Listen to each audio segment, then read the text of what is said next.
everyone, I'm Thea Sanders, CEO and founder of the Naya Beauty App. Welcome to Naya Unfiltered, where I bring topics for your consideration that are impactful, insightful, and informative.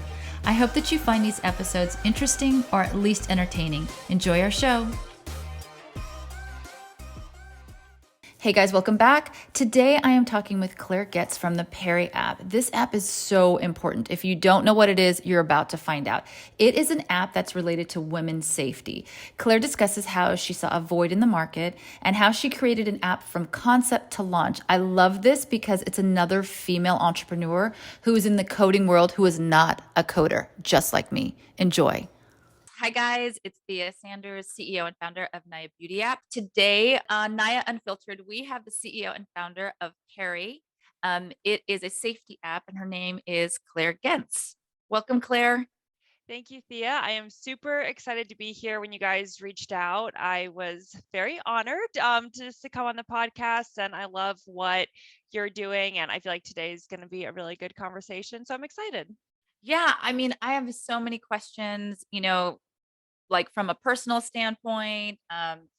You're just the day in the life of a CEO and a founder of an app, number one. Number two, what your inspiration, motivation was to build this app. And I think it's so relevant in the times that we're living in.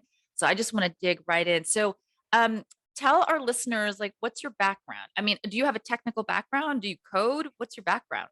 No, not at all. I wish I did, because that probably would have made this process a lot easier. But my background is I have never really been someone I feel like that has known what I've wanted to do. I almost feel like now is, and in like recent years, I've kind of started to feel like, oh, okay, I kind of feel like this is my, not to use the word like path or, Mhm. but just kind of, okay, I feel like this is kind of what I've been meant to do. But basically, I actually was working as a registered nurse prior to all of Okay. this. And so I was working for a registered nurse for about 4 or 5 years. And during that time, I had actually started a blog. This was like in 2015. I had started a personal blog and Instagram and had just shared on that as a hobby. And I kind of just continued to do that over the years. And at the time, I ended up working as a full-time blogger and influencer actually and leaving nursing. And then recently the beginning of 2021 is then when I had the idea for Parry, which is the app that we'll dive into, obviously. And so then that was kind of the jumping off point of, okay, well, if I want to do this, what are the steps? Because like you said, I had Mhm. no background in tech, no background in coding. I mean, really the only thing I've been familiar with from that standpoint is I've hired designers to build a custom website for me. But Right. I mean, that's like, Right. very, It's like, and very it seems kind different. of daunting, right? It's like, oh, you have like this idea, and it's like, okay, how am I going to put this together? Like with the back end of it, right? So you have to kind of reach out and try to put some like architects to kind of put life into your idea. Yeah, and I feel like one of the hardest things is if you've never done it before and you don't know anyone who's done it Hmm. before personally, you're just thinking literally, where do I start? And Right. so, I mean, I would Google things like how to start an app, which I mean sounds really stupid, but I mean, sometimes I feel like one of the things is, you can't be afraid to Right. just like be a beginner. And Yeah. because if you don't know anything, you just have to start Googling And and thank God for YouTubing. Google, And right? then, yeah, exactly. Yeah. Yeah. And then So you I just can, kind of figure so it then out it's step by like, step.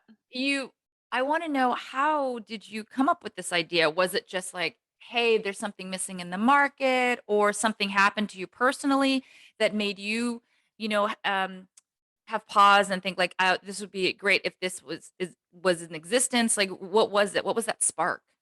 Yeah. So it's like a little bit of all of that. But the main thing that kind of sparked that initial idea was, so I have been a proclaimed crime junkie for the last like several years now. I love Me true. too. Yeah.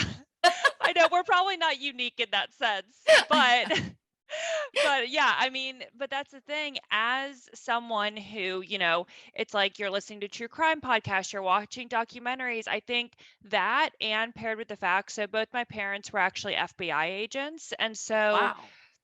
I think like I've always just been a little more hyper aware of my surroundings. Hmm. Hmm. And so, and as when you're listening to these podcasts and documentaries, you kind of think, oh, okay, if I was in this situation, or what could I do to potentially avoid that? And so I think, you just start kind of seeing your day to day, not through like a paranoid lens, but again, you're just more aware that these things do happen, unfortunately, most often Right. to women.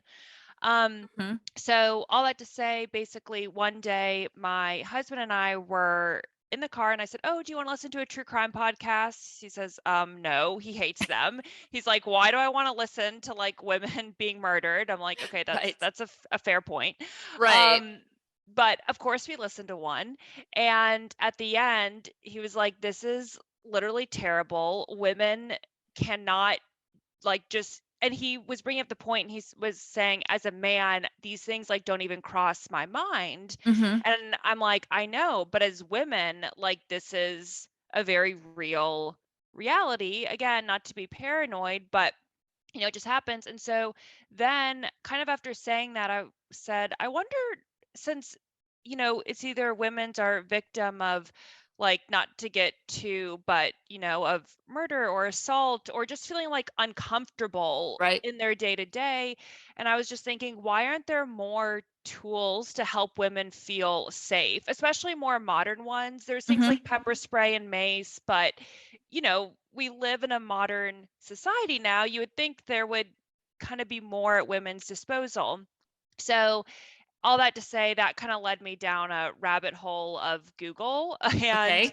trying just to see, okay, well, what is out there right now? Because the initial idea was to actually have some sort of device or wearable that would connect you with the police, or that would give you a fake phone call if you needed it, Hmm. to Hmm. get you out of an awkward or comfortable situation. And so I just realized, even in looking at that, there's really only a few wearables on the market.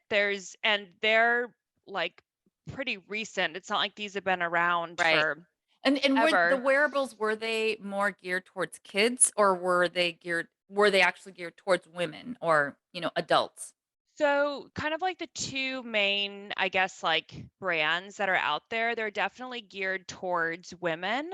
But for me, when I was seeing them, I felt like, okay, well, I think, aesthetically, I could make this something maybe a little more functional that women would actually like want to wear every day, Mhm. or that is more practical to wear every day.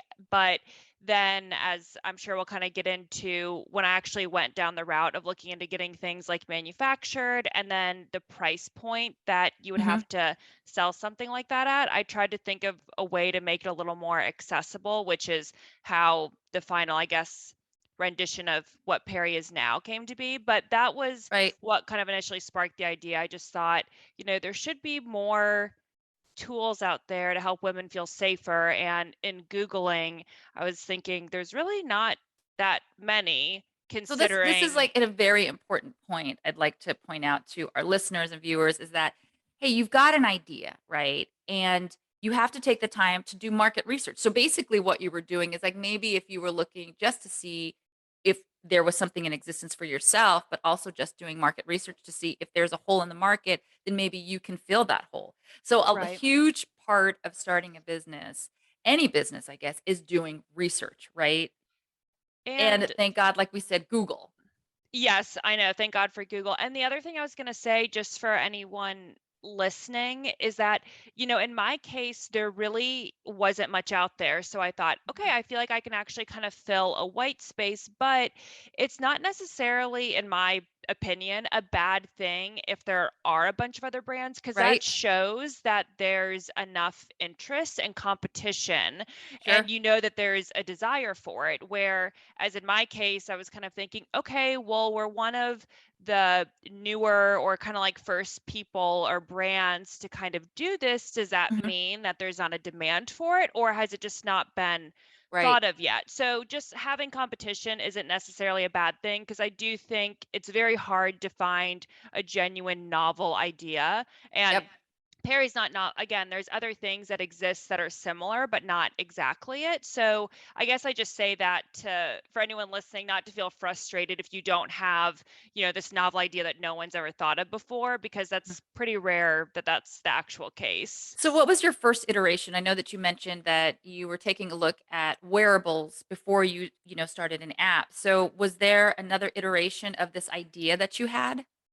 Yes. So basically, the iteration, we never got to anything like a physical component of the wearable. But again, it was just more market research and reaching out to several manufacturers and finding out, okay, what would the cost be to get a wearable manufactured? And then in addition to an app, and Mhm. then on top of that, because you have the wearable, well, what would you have to then charge people for it? And one of this basically I have a mentor, long story short, and she had connected me with someone who gave us a really good piece of advice. He was saying that something to think about with these wearables, because of the price point, and the ones on the market now tend to be around $130. Right. And again, like, they're great because if you are in a situation that you need to contact the police, then of course, like, that can save your life. But I understand that's not necessarily the most accessible price point for Mhm. everyone. Mhm. And so he was saying, a lot of people or women who are the ones that really need this wearable Mhm. very well might not be able to afford it. That's And true. so that was also something we started thinking about. And so then it was like, okay, well, the investment it would take to manufacture a wearable, plus we wouldn't be able to be as accessible. Is there something that can kind of bridge the gap where the price can be more accessible and women can use it as a tool just more day to day Mhm. versus in an emergency? And so then that's how I had then thought, okay, well, what if it's just an app? There's no Okay. wearable. And we have what it is now, the fake phone call component, where you can activate a fake but to receive a fake but realistic sounding phone call, giving you an easy exit strategy. But there's also the option to activate the phone call and have your location texted to your emergency contacts, Okay, I just for want to like an get added into layer the of app. I want safety. to get Yeah. into the meat and bones and potatoes and everything about the app. So, number 1, the name, Perry. Mhm. Does it mean anything? How did you come up with the name? So parry is actually a fencing term, and it means to ward off or block. Oh, okay. And so I wanted the name to be simple, easy to pronounce, not a lot of syllables. And so but I also wanted it to have some sort of meaning without being obvious. I didn't Okay. want someone to ever see that on someone's phone and have it be an obvious indicator, oh, that's a fake phone call, or that's something, someone's going to use if they're feeling unsafe. Mhm. So I wanted it to be discreet.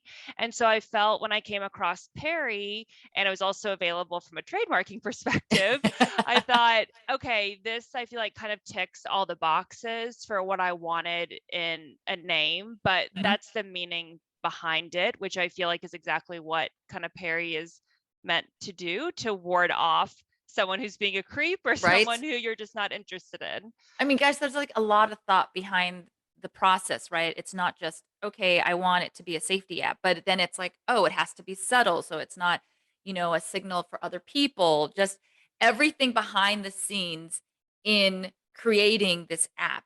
There's a lot of work that all these steps. So from the idea, can you think back and like the idea that when you thought of this to when it comes to fruition, what was that time frame? It's like when you kind of thought of the name and is it trademarkable? And then you started putting the components together. Like, how long was that process? It was about pretty much exactly a year Wow. from when, yeah, the beginning until when it launched. Wow. Okay. So then you came up with this name, you trademarked it, right? We And just got then, notified that it's been approved. So oh, well, it congratulations, took because that takes forever. forever. Yes, with everything is so backed up right now. So just sitting here, fingers crossed for the last year, like, yeah, longer than that, but yeah. So then you come up with this idea, you have the name, it's, you apply for the trademark and everything. And then so as far as like graphic design and coding, where did you go? So for the developer part of it, I had actually originally spoken to a couple different like app development firms, so to speak. And the quotes I knew it was going to be expensive to develop an app, but Right? we're self-funded, and I believe you are Yes, too. yes. I Yes. I know this is like deja vu. It's like Yeah. talking to myself in the mirror, right? I know.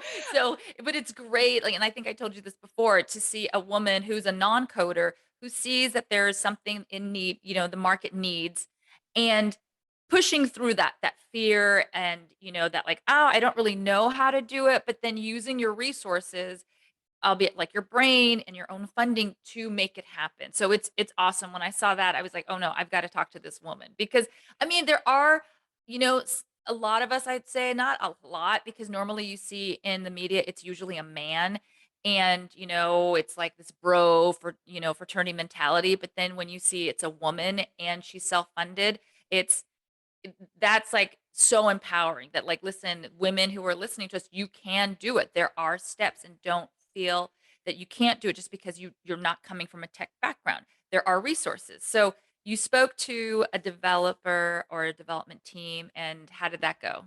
So I had spoken to two, and basically the prices were for development again with apps. Even before going into it, everyone told me, "Oh my God, apps are so expensive, to make. They're so expensive to maintain." Hmm. Not like necessarily telling me I shouldn't do it. And I don't think it comes from a place of discouragement, but kind of, hey, this is the reality of it. And Right. sometimes I think, I don't know if you are, or are you familiar with Bethany Frankel? Yes. I'm sure yeah, but one of the things she says is before she went into the liquor business, she was glad that she was such a novice in the space, because otherwise she would have felt so deterred from Mhm. people saying, "Oh, well, you're a woman, there's no women in the liquor business." And she said, "But since I didn't know any of that, I just went in and said, Yep. "Oh, I'm going to do it." And so I think sometimes almost not knowing what it entails is almost better, because you're just You're going step by right. step and you figure out each You're step, just oh, in this the is, process, right? Like, yeah, you don't know and then you everything can't that turn it back. takes. Right? It's just like, I'm too deep in it now, right? Exactly. So it was probably good that I didn't really know everything that it entailed. But so anyway, I had spoken with these app development firms, and still the pricing was just Oh, no, these astronomical. these development firms, were these US based or were they abroad? One was US, one was UK, and then the other one was they had a US presence, but the majority of their developers were in Right. India. Yep, I've seen So that. Mhm. that one was the least expensive option, but I also didn't feel 100% confident just in the entire like communication and the process. Right. And again, when you're spending that much, you need to feel reassured. So Right. I didn't love those options. And Mhm. that was just like very discouraging, because I thought, okay, well, maybe we will need an investor. Maybe I can't do this. But I said to my husband one morning, I said, I think and I actually haven't shared this before, but I want to share it because, again, I want people to know that if you just kind of think like a little outside the box, or Mhm. maybe, then sometimes things can Yeah. fall into place. But I said to him, I'm going to go on Upwork and see if I can find an ex developer from Apple. And Oh he my was god. and he was like he was like, "I don't think you're gonna be able to find it." I said, I'm just gonna look." So anyway, I found two guys that left Apple that were developers there, and they started their own firm. That's amazing. And they are based out of the US, but a large part of their team is also in India. But so that definitely helped with costs, and they were a Mhm. smaller firm. And yeah, so I really got So, I don't okay, so for people who don't understand what Upwork is, I mean, I found my developer on Upwork also. Oh, Can okay, you amazing. Yes. explain to our audience what Upwork is? Yeah, so basically Upwork is like a third-party site where essentially if you are looking for a contract employee or someone to do just like a one-time task, like build a website or an app or um, copywriting, I mean, any of those things, you can basically post what you're looking for. You can post a Mhm, job listing, mhm, and or you can just kind of search through the suggestions that they give you. You can invite people to interview for your job, but it's basically a way for freelancers mhm, to get either contract work, or in this case obviously our relationship now has gone with our developers gone beyond the platform of mhm. Upwork, but that's how I'd originally I found love them. Upwork. I mean, we find so many. I mean, Michaela loves Upwork too, also, right? So 'cause she wears a lot of hats. But from anything like you said, from developing a website to copywriting to graphic design to Hmm. social media management, anything that you need realistically you can find on Upwork, and Yeah. you can filter for those who don't feel comfortable working with a firm that's outside of the US, but you can filter through and work with only US citizens. But Yes. it offers so many resources for people and on And different budget tiers, that's what right? I was gonna say, like, you can adjust if you wanna do hourly or just, like, a set flat fee for your project, so, I mean, I definitely think, yeah, it's one of the best ways to find specialists in those various areas because otherwise, again, if you're not working with a company that has that Hmm. stuff in-house, Hmm. and again, if you're a startup or you're Right, and you're or self-funded. it's It's or like, it's yeah, literally just you as the start. right. But yeah, it's a great So when resource. you took a look at some different firms, and other than budgetary restrictions, how did you, interview these firms? Did you have, like, any Google techniques on interviewing, or was it just a gut feeling like, "Hey, I don't think I'm gonna mesh well with this firm?" How did you interview them? Well, the 3 that I'd kind of narrowed it down to overall seemed to have good reputations and reviews. I mean, they were definitely bigger in, I guess you would say, the app development space, which then also, when people have that much of a reputation and reliability, then you also pay for that, which I Mhm, understand.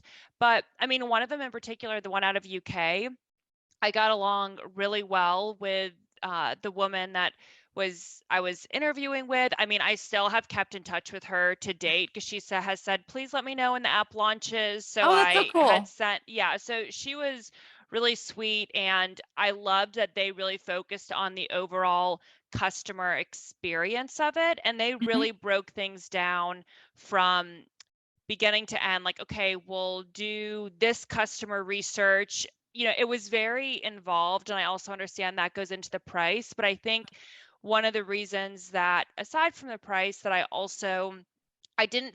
felt like I had a pretty clear idea of what I wanted the app to be, and so I didn't okay, necessarily feel like I needed all those additional steps right, versus, this is what I want the app to be. I do need to find a designer to create the wireframes yep, so it aesthetically, looks nice and is functional, but I knew what I wanted the functions of the app to be. right, So I think then that's why I ended up going the route finding the developer, and then I found a designer that I'd worked with previously on mhm. another brand that I really loved her work, and she actually used to also design wireframes for apps. And Oh, okay. so I used her to do all of our, like, the brand identity for Perry in addition to the app wireframes, and then that was all passed along to our developers for them to implement. Isn't it crazy that you know these terms now, right? Like, if you think back if you think back at, when, like, someone said, like, "Oh, sandbox," and I was like, "Huh, sandbox?" And, like, wireframes, like, what are we talking about, Yeah, Now you know literally. all these terms, so just funny, wondering if, like, you watch these shows. There's a lot of shows that come out now that's talking about, tech and apps and stuff like that, and, when I started watching that show Silicon Valley on HBO, I'm like, "Oh my god, I know what this means." This I have to watch that. I've heard of it, but I haven't seen it yet. But yeah, it is funny how like all the pieces kind of start to come together. And of course, there's still so much that I have no Right. idea, but now I feel a little bit less of a novice, and luckily the developers are the experts, and Yeah, so I can rely on them and I can handle the brand side, which is right. what is my expertise. Right. So okay, so I love this. So then we've walked through this like whole development stage, the research, the development, and then you procuring, a development team and then, your graphic designer to talk about the aesthetic, right? And the feel of the app. So you really have your hands all over the place. You're probably communicating with different people at different stages, Yeah. wearing different hats. So then you come to launching the app and that must have been such an incredible feeling that it's like on the store, right? Yeah, and it's also, like you said, it's an incredible feeling. You're thinking, okay, all my work from the past years has, it's finally here. And then when But you it's not done. launch, yeah, and then also when you launch, you're like, oh my God, like Now it's real. now it's actually starting versus the entire year it's been Yeah, this idea that you're super excited about and you're like, oh, right. like I know this is going to be great, and then it launches and you're like, okay, now it's here, so Now it's here. So time to and get to work. yeah, exactly. So and it's funny because you think that, you've been working this entire time, but now Right. all of a sudden it's like but it's like it's more real and it's like, Mhm. okay, it's day to day and you not only have to think, I don't know about you, but for me it's like not only is it day to day operations, of maintaining and customer service and everything and how can we give a better experience to those people who have downloaded and nurturing that community, but also increasing brand awareness and how do I get my name out there and how do I make these connections? So the job doesn't end when you launch. It's Yeah, no, actually it's just just getting starting. right. And I think like one of the things that I've really had to kind of reframe my mindset or perspective on, like you were saying, there's so many things to do. I mean, again, just from like the brand awareness, customer, so you're wearing so many hats. And again, when you're self-funded, you Mhm. don't have all the resources Right. to one, hire people right away to do X, Y, or Z. Two, to spend a ton of money on advertising to Right. get the brand out there. And so, something I know for me that I've really had to kind of take a step back with is really looking at the bigger picture Mhm. and realizing, because I feel like you kind of think, oh, when you first launch, oh, like this is going to happen, this is going to happen Yeah, because it's just such a great idea. But it's like, and as great as your idea may be, if no one knows about it, you know, exactly. and that You're just like the takes, best kept secret, right? right. Yeah, I'm like, we do want to be a secret, but not that much of a secret. Yeah, like, "No, please tell people." But I mean, I think it's such an awesome idea because, just looking at the fundamentals, just basically your idea. I love this idea because you're right. Women have been in precarious situations. I think back like, when I started college, right? Eons ago. And I have placed myself in dangerous situations just completely because I just didn't know any better, right? But then walking through, okay, in my 20s, just again, those precarious situations. And this is before I could, get on a cell phone or whatever. But then to have the ability to just "Oh, you know what? Somebody's calling me right now," and we've all done it, like, "Hey, I'm going here, call me in 30 minutes." And if Right. everything's cool, then everything's cool. But, but having that empowerment in your hands to say, "Oh, I can like, I can do a fake call. I can send my location to somebody."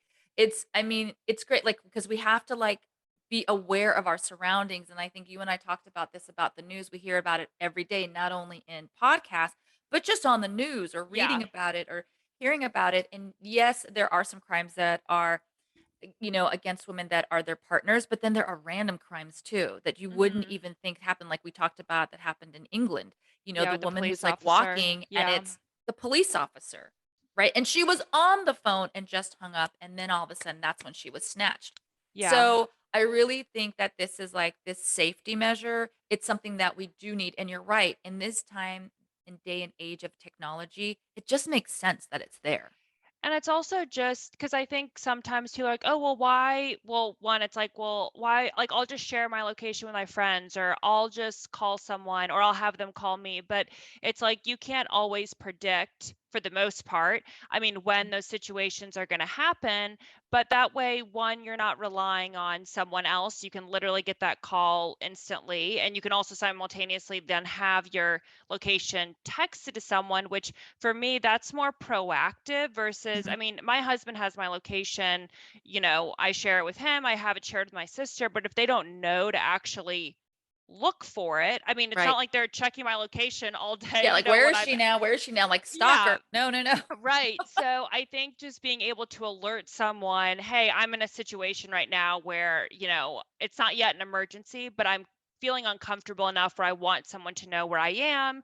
And then they can potentially reach out. But at least that way you also have that immediate phone call where you Mhm. can just exit the situation like quickly because there's been, I feel, there's been also plenty of instances where women will speak up, to someone who's like being creepy or whatever it is. And some cases, I'll just say men as like a general statement, but the predator does Mhm. not take rejection well, and it Right. escalates the situation and actually puts you in more harm's way. I mean, I'm all for women, obviously, empowerment and speaking up, but just sometimes the safest thing to do is just to But that discreetly like right, and remove then yourself. non-confrontation, right? Right. Like, it doesn't have to be confrontational.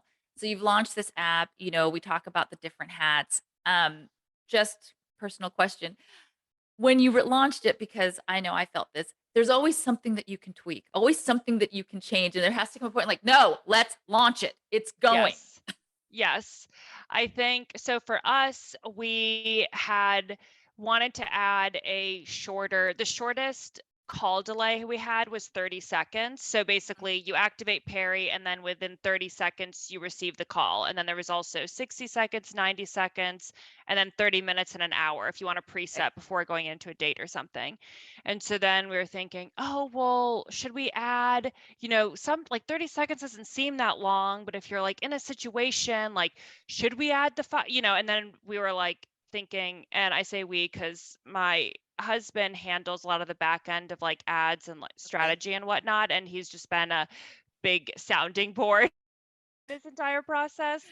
And Okay. then it was like, no, it needs to launch. And then I'm trying to think, I know there were other little things that we were trying to just get situated because I know about a month after we launched, we just went and did a bigger update that included the 5-second Mhm. the 5-second call delay, and a few of the others were just kind of more aesthetic. But Right. your point, I mean, there's even, yeah, things now when we're like, oh, okay, well, what about like launching to other countries? There's always things Yes. that you, So I would listen to this podcast, and it was Masters of Scale. Have okay, you heard that? I haven't heard of that one, And but I'll have it's Reid to, Huffman, and I think he was the CEO of LinkedIn. okay, yeah, And one of his pieces of advice is, "Hey, you should be embarrassed with your first iteration. Just get it out." Because you're always going to be changing and making new versions because based upon your customers' feedback. And he's that's, like saying like, "Hey, we made so many changes, but we had to get it out." And if you're not embarrassed of your first one, it means like you don't spend all of your time trying to perfect it. Because by the time you make it perfect, you're either way out of budget or someone else has come into the market and you're done. So just put it out there and then learn as you go. And then you just like you ramp it up. And then by the end of it, you'll have that. It'll never be perfect, yeah, you you're always know. going to be making iterations. But no, Right. Always. I think that's a really good point where it's like if you spend, again, it's like done is better than perfect. You want it to I be agree. a representation of your brand, Mhm. and the functionality of it needs to work. But at the same time, like you said, you don't know. what your customers' feedback is going to be. So Yeah. so once you kind of have the basics down, you don't necessarily need to spend. That's why we were like, okay, there's no point in trying to launch to other countries outside the US initially until we get like more feedback from where, Right. because Like, we thought, let's get this down first, right, right? Before we exactly, start versus making it getting caught bigger. up Yeah. in, yeah, Yeah. exactly. Yeah, I mean, I think about my first version and, it was like, "I want this, I want that," and my husband's like, "Listen, let's just get it out. Let's just get it out." And I Yeah. look at it and, it's an app that, connects users with, professional makeup artists, and my first version, as the makeup artists were onboarding, I realized it, and it didn't even dawn on me.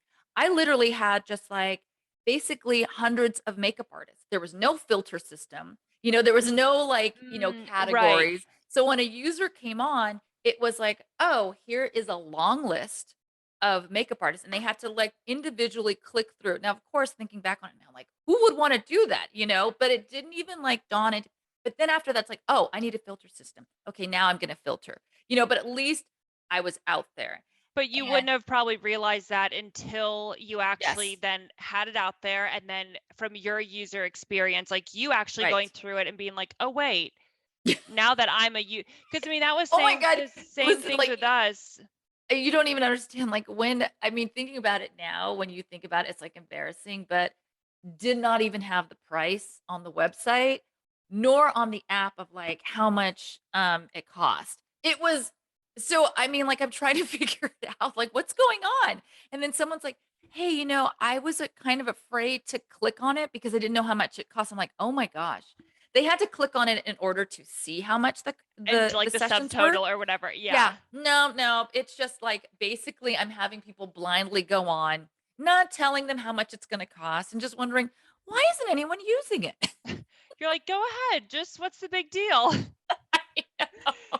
But I think, yeah, sometimes you're in your head so much after, like, so much time Right. of just trying to, yeah, come up with the basic templates for the wireframes and then when you're actually going through it, you think, "Oh, well, how is someone gonna know to do X, Y, or Z or how?" Exactly. Is But it intuitive, right? right. Like, because you You live and created breathe it it, but every day, but, yeah, you have to think about not only, okay, market research, but then it's, customer research and that customer feedback.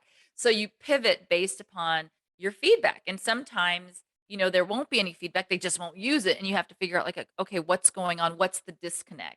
So, that's something to keep in mind too. Now, we talked about the different hats that you wear, and you coming from an influencer background, that must have been like second nature for you to now all of a sudden you have to, promote your product on social media platforms. How was that pivot for you? yeah, that part was so, like, the learning curve with that is when I went from nursing to, working as an influencer because that was definitely in a different,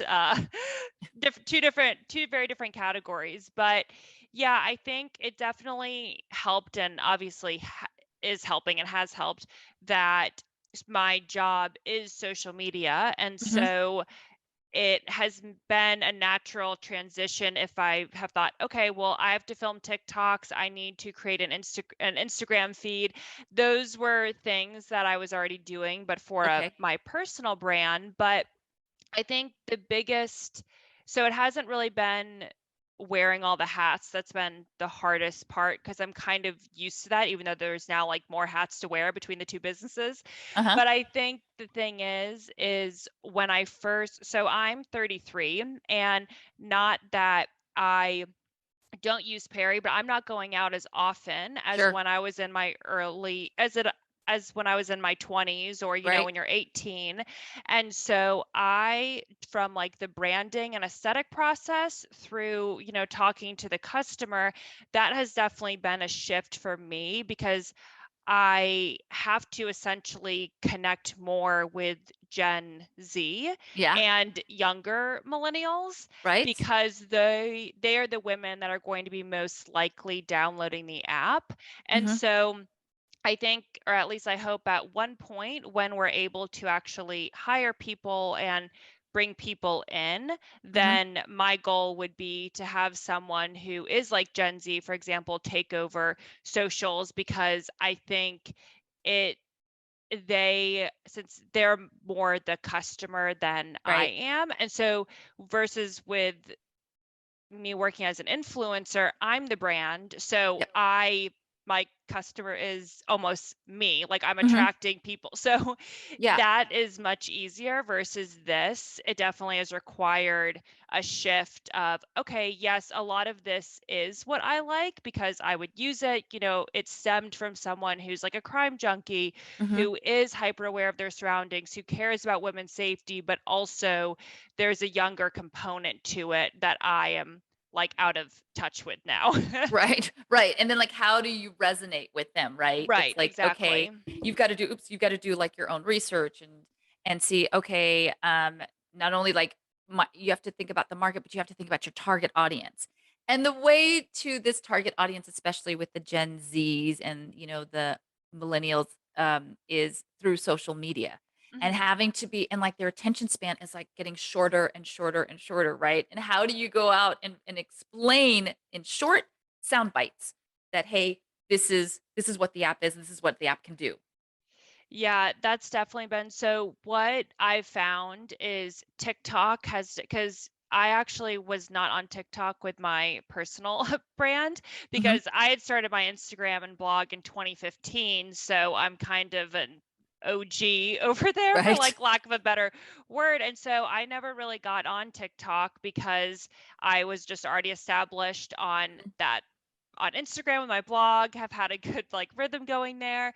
And so that was a learning curve. One, learning TikTok. I mean, I'm used to being in front of the camera, so that was fine, but TikTok is very different Hmm. than Instagram. And so to your point, it's okay, how do we create this is where we feel like the majority of our audience is, and TikTok, you have a much bigger ability to go viral Yep. versus Instagram. And so to your point, how do we condense like what the app is, but also not make it sound too addy? Yep. And I think for us, one of the things that I found with Parry is the most viral videos we've had that have garnered the most downloads, Hmm. they are around situations where women have done their own video saying, hey, I was in this situation Hmm. where I needed an excuse to leave, or even this girl had actually faked a phone call Hmm. in her video to get away from this guy, but of course she wasn't actually getting one. And so videos like that showing experiences of women going through this stuff and Right. saying, one, using it as an awareness to say, hey, there's creepy people out there, Hmm. like these are things you can kind of do to just like be aware of your surroundings and be safe. And then also incorporating, and if you're unfamiliar, here at Perry, we're an app designed to get you out of uncomfortable situations through giving you a fake phone call. And we can also send your contact to your or your location to your emergency contacts, but keeping it less addy and just kind of making sure at least Perry's incorporated in there. And I found that has done the best versus creating videos that are just specific to Perry. It's kind of sharing other women's experience Right. and also showcasing how Perry could be helpful in a And that means situation that like you have to that. spend time on TikTok. Yes. Luckily, I have a great girl who she is really the only one besides me that's really working on anything right now. And my husband does the back end with the ads, but she does a great job of coming up with concepts for me because she's Oh, on TikTok already. So, because that's that, to great. your point, takes so much time Hmm. to okay, well, what are the trends right now? Oh my gosh. And Don't that I know that's a Michaela doesn't time want to suck. hear that. Michaela has to send me a trend report like every week for me to like film because like I think especially in this day and age, people want to connect with a person, right? Mhm. So it's not just the app, they're connecting with Claire and Claire is like talking about Perry and so you have to do most of if not all of the filming, right? Right. So your girl is saying, "Hey, here are the trends that you need to do." Yes, exactly. So that does save a lot of time, but it's still, yeah, it's very time consuming then.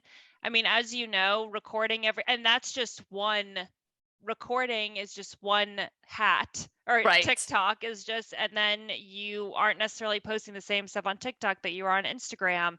And, that's just the social side of things. That's not taking into, again, like we talked about, the customer service standpoint, Right. or just making sure, or, okay, well, what can we do to make the experience better? What's the next step for the app? So, Okay, yeah. let's go down. We're getting towards the end of our interview, which has been I mean, I love this. I could go all day. Okay, but let's talk about the personal side. What is your everyday look like? So I'm like usually how I'm sitting right now in some sort of sweatshirt and hair pulled back in front of the computer. But yeah, I try to, because right now my everyday, it's basically, so I have my full-time job influencing, and that is great because there is a lot of overlap, and I'm my own boss, so like it does provide me a lot of flexibility. I'm working from home, Mhm. but basically it's like my time is split between that, my personal brand, and Parry.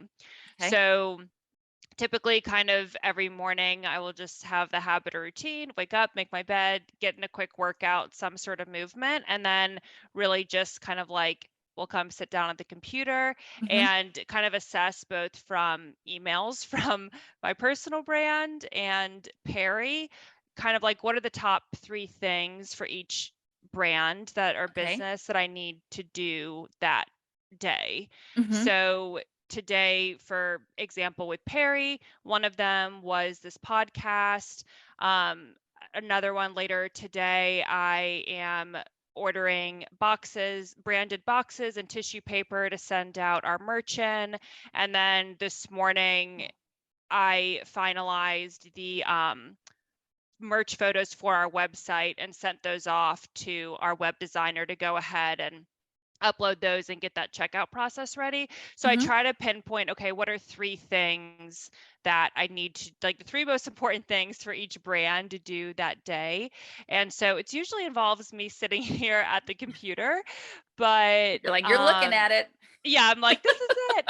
But yeah, so it really kind of just depends day to day. And then obviously for my personal brand, there will be days where I have to shoot a content for, a brand that I'm working with or Mhm. just for myself. So that can entail obviously like going out, or sometimes I'll shoot here at home depending on what that is. But Okay. All right, so yeah. let's wrapping up, tell me what's your favorite podcast?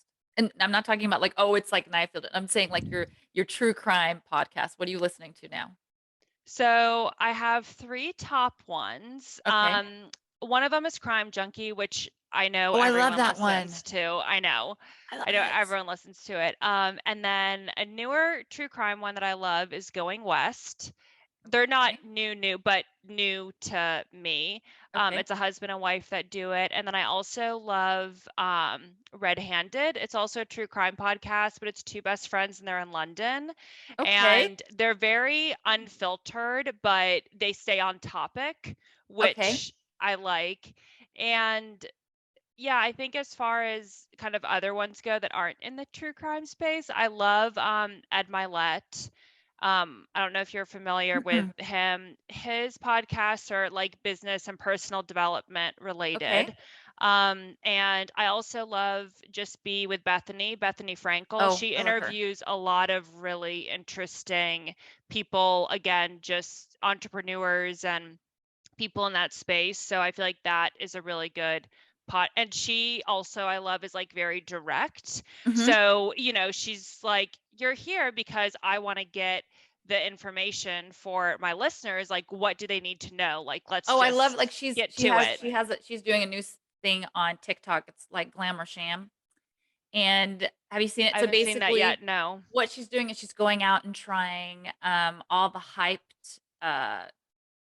beauty products. Oh, okay. So if they're expensive or drugstore and she's like trying them out and she's like, yeah, this is and she grades them. This is an A, this is a B. She's like, listen, some of these products are super expensive, so I'm going to spend my money so you don't have to. And at some of these drugstores, she's like, I love it. No, this isn't good. Or if it's super expensive, I love it or it's not good. So she's doing this whole thing. So that's awesome. And then your current jam at the moment. Hmm. That's Okay, probably on repeat. it's by, oh my gosh, I can't remember the name. It's by the Maine. Okay. Yeah, Sticky by the Maine. We're going to listen to it. Okay, yeah. I Okay. think you guys will like it. I All right. Well, usually really I'm gonna have like to let you know. country, but this is not. It's like a good, I don't know what you would like, alternative pop. I don't know. You'll Okay. see.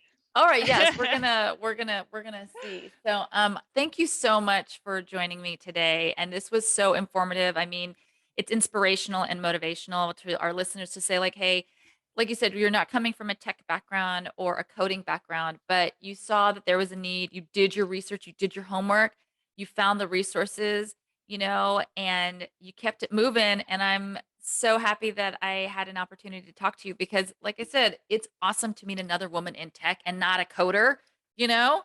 I mean, it's Yes, wait, and are you awesome. in San Diego? I'm in San Diego. Okay, I'll have to keep you posted. Two of our really close friends are out in San Diego, and so Are we're you trying to coming think if out?